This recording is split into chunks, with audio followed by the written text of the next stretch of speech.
বাইরের প্রচণ্ড গরম থেকে যখন ঘরে ফিরবেন এবং এক গ্লাস ঠান্ডা ঠান্ডা চটপটা দারুণ স্বাদের কাঁচা আমের শরবত খেতে পারবেন, তাহলে কিন্তু মন প্রাণ একসাথে চাঙ্গা হয়ে উঠবে, তাই না?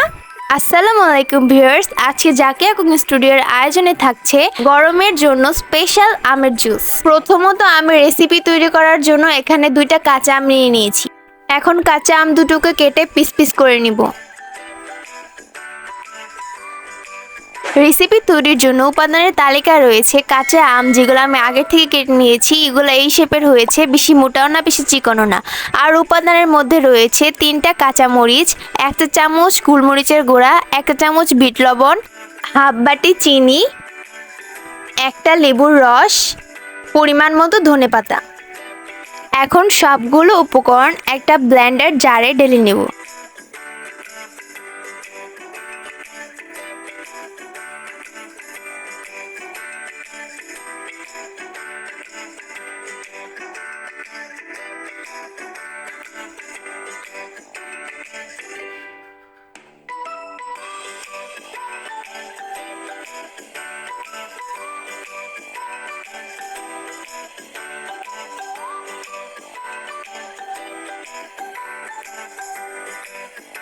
এখন 1 কাপ পানি ঢেলে দিব।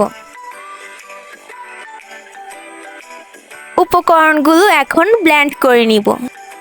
গ্লাসটিকে আর লোভনীয় করতে আমি এখানে 1 চামচ লবণ, 1 চামচ মরিচের গুঁড়া এবং সামান্য পরিমাণ লেবুর রস দিয়ে মিশিয়ে নিব।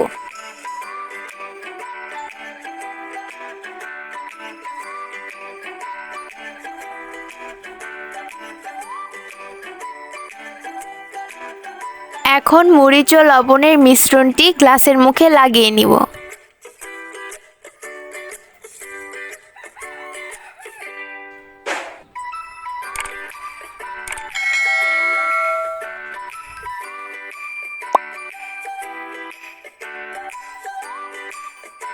আমার জুস রেডি হয়ে গেছে, তাই আমি এটা এখন গ্লাসে ঢেলে পরিদর্শন করব। এই আমের জুসটা কিন্তু খাওয়া অনেক বেনিফিটেড। এই জুসটা কিন্তু অনেক বেনিফিটেড। আপনাদের যাদের ওজনের প্রবলেম আছে তারা যদি নিয়মিত এই জুসটি পান করতে পারেন, তাহলে আপনাদের শরীর থেকে কিন্তু অটোমেটিকলি ম্যাদ ঝরে যাবে। এখন বরফের টুকরোগুলো গ্লাসে দিয়ে দিব। তো ভিউয়ার্স, এই ছিল আমাদের জাকিয়া কুকিং স্টুডিওর আজকের পর্বের রেসিপিটি। আমার আজকের পর্বের রেসিপিটি যদি আপনাদের ভালো লেগে থাকে, তাহলে আমার এই ভিডিওতে লাইক, কমেন্ট এবং শেয়ার করবেন। আর আমার চ্যানেলটিকে সাবস্ক্রাইব করে পাশে থাকা বেল আইকনটি ক্লিক করে দিবেন। আর আপনারা যদি ফেসবুক থেকে আমার এই ভিডিওটি দেখে থাকেন, তাহলে আমার পেজটিকে ফলো করবেন। আবার দেখা হবে আপনাদের সাথে নেক্সট ভিডিওতে আরও একটা ভালো ভিডিও নিয়ে। আজ এই পর্যন্ত, আল্লাহ হাফেজ।